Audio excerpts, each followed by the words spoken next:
bi želeli eno stvar na začetku poudariti. In sicer v zadnjem času v tej referendumski kampanji se dogaja pač veliko manipulacij na to temo. In sicer na to, kaj ne bi ta referendum pomenil, oziroma kaj bi prinesel, če bi bil za ali če bi bil proti. Ampak mi moramo poudariti, da tukaj ne gre za neko redefinicijo političnih moči, da ne gre za vprašanje, ne vem, nekih radikalnosti in podobnih stvari, ampak je bistveno to, če bo arbitražni sporazum sprejet, se moramo zavedati, da bodo služnost na našem določali drugi.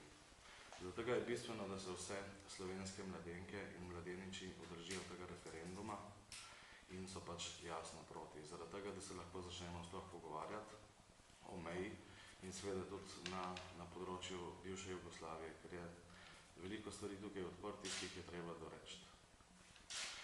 Druga zadeva, ki bi jo pa rad poudaril, je pa Italijani, se pravi, kar se tiče plinskih terminalov, so jasno povedali, da če bo ta sporazum potrjen, se Slovenija ne bo več tretiralo kot pomorske države in ne bo partner v pogovorih glede plinskih terminalov v Tržaškem zalivu.